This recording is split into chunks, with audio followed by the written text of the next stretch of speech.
A good power system is usually made with four things in mind. For one, it should be original to its own story. It also needs to be coherent and make sense for the world that it's a part of. It should be relative to the characters and narrative. And most importantly, it should be engaging for the audience. Hi, it's Razor, and today, I'd like to talk about power systems.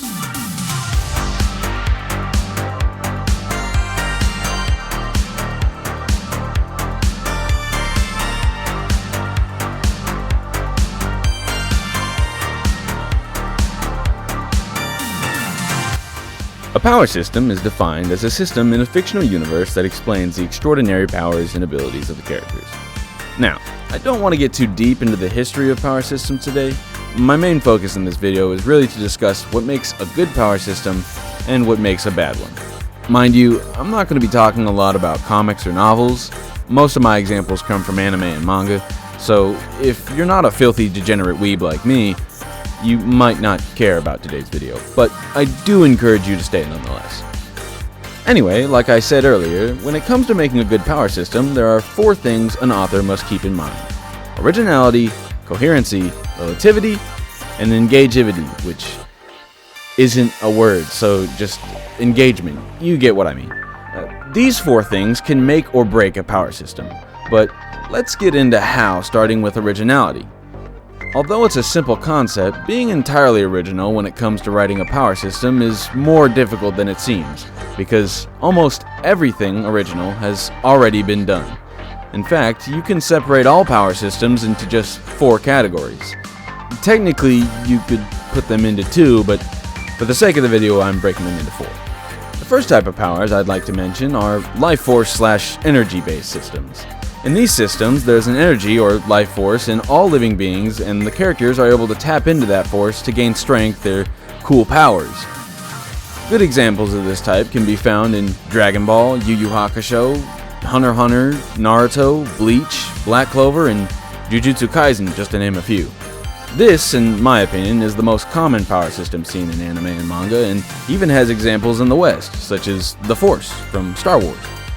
Next, we have the genetic type, aka the "I'm just built different" type. These are powers that the characters of the story are just born with. These powers can be active from when the character is born or awaken at some point later in their lives, but either way, the character's abilities are part of their DNA or person. Examples of this are in JoJo's, My Hero, Mob Psycho, and Fire Force. These types are usually heavily aligned with the character's personalities and purpose to the narrative, and can make it a lot easier for the author to keep the powers relative. The third type are attained powers, which can often be mixed in with the last two types, but we'll get into that later. This type of system is made of powers that are given to characters by some kind of outside force. Examples of this type are found in One Piece, Demon Slayer, Attack on Titan, Berserk, and Chainsaw Man. This type can either be forced onto characters or obtained by the characters, purposely or by accident. The last type is the technical type. This type of system involves an art form or technique that the characters learn to gain abilities. Good examples of this type are found in Demon Slayer, Fist of the North Star, and Samurai Champloo. These abilities are not supernatural, but usually are expressed as if they are. Now, like I mentioned earlier, some of these power systems often don't fit into just one type. In fact, in order to be more original, most series have a mixture of 2 or 3 of these types. And to help explain, I made this 4-way Venn diagram. As you can see, most series align with 2 or even 3 types of systems. We can also see that what I said earlier about life force systems being the most common in anime and manga was, well, wrong! This is because, over the years, authors have been mixing and combining the 4 types to make a more original and diverse power system. Usually, a series will base its power system in one of the 4 types, and then as the series continues, the author will add powers and elements of the other 3 types. For example, Dragon Ball starts with just martial arts, and then we learn about Ki, the life force of all living things in the universe, and then we see characters transforming and gaining abilities because of their genetics. In some aspects, adding in elements of other types of power systems is imperative to keeping the audience entertained and engaged with the story. If an author doesn't consistently add new elements to their power system, their story may grow stale and repetitive. However, when first starting the process of creating a power system, authors need to take into consideration what has been done before and how they can improve upon it. For example, Ki inspired Nen, Nen inspired Chakra, Chakra inspired Mana, and each of these systems is based in the energy/life force type, but branches out into other types to be more original and innovative. This is a commonly seen trend with all power systems and is how authors make their works feel familiar yet unique. So, to recap, to create an original power system, authors start by basing their power system in one of the 4 types of systems, and then implementing it in a way that fits their story. Then, as the story continues, they expand upon their system and add elements of the other 3 types. After creating the original basis of their system, an author needs to make sure the system makes sense and stays consistent with its own rules throughout the story. When an author is writing their power system, making it coherent is probably the most important thing they can do out of the 4 rules. Because if a power system isn't consistent and logical, it will inevitably cause some holes in the narrative, which can be irritating at best and can ruin the series at worst. To avoid this, authors usually set up the rules of their system at the beginning of the story and progressively add to it as they go. In order to stay inside the bounds of the rules and limitations of their systems, an author needs to be consistently aware of the things they have established prior. And this isn't always as easy as it sounds.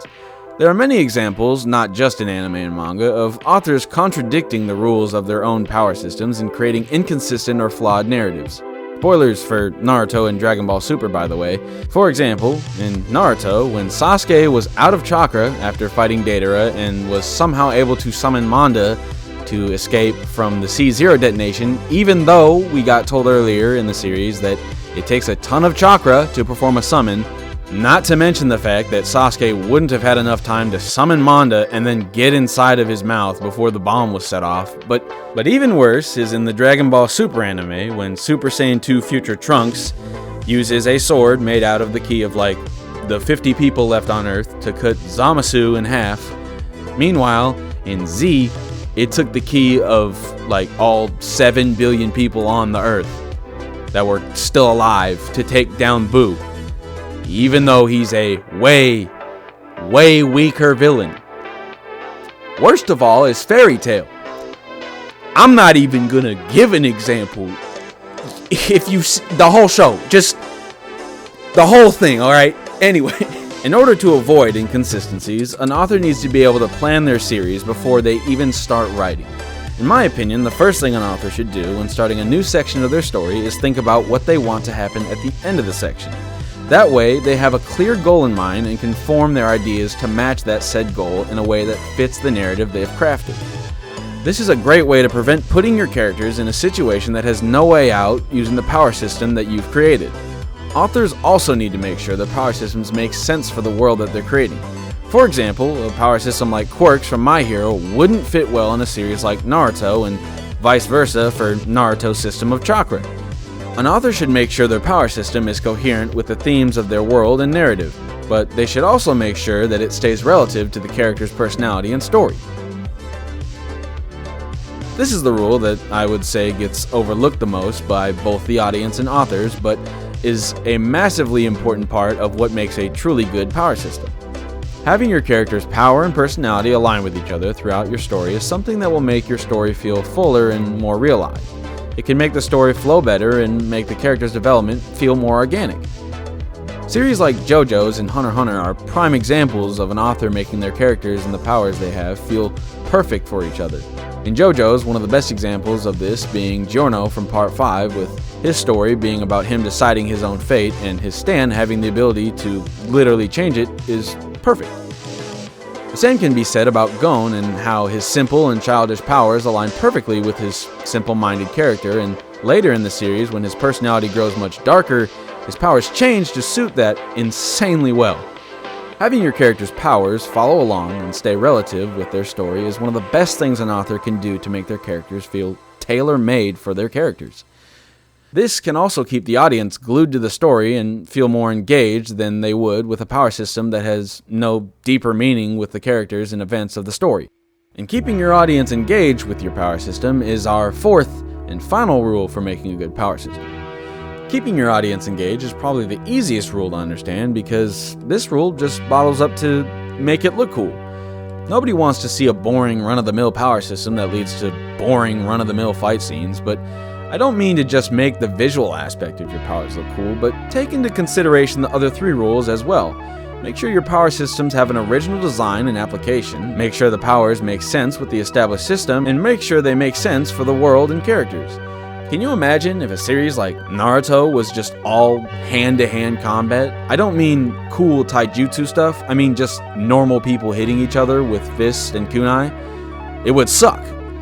Throw in some Rasengans and Chidoris and people teleporting around at light speed and bam, one of the best battle shonens of all time. Really, even if you have all the other elements to make a good power system, if your audience is bored, then none of that stuff matters. In fact, just thinking about how important this aspect is in particular kind of has me rethinking about what I said about coherency being the most important rule. So, I guess, in order of importance from least to most, it would go originality, relativity, coherency, and engagement. To summarize, the way to make a good power system is to make sure the system is original and is consistently adding new aspects and changing throughout the story. Make the system relative to the narrative and characters and have it align with them and the changes they go through throughout your story. Make the system coherent throughout the story and avoid breaking the rules that have been established and creating plot holes, but most importantly, make sure the system is engaging for the audience and keeps them entertained. And that's how you make a good power system. Well, at least in my opinion. I'm not really a professional writer, although I'd like to be someday. I do have plans for a series to make down the line. That's pretty far into the future idea. Yeah. That's all I got to say about that for now. I guess we can talk about something else. Actually, before we do that, please like and subscribe and leave a comment. That'd help me out a lot. Give me some encouragement to keep going. Any criticism is completely fine. But yeah, what should we talk about now? Halloween's coming up. The FNAF movie that came out. I got to see that. I got a few things to say about that actually. Yeah, let's talk about that. So the FNAF movie. You know,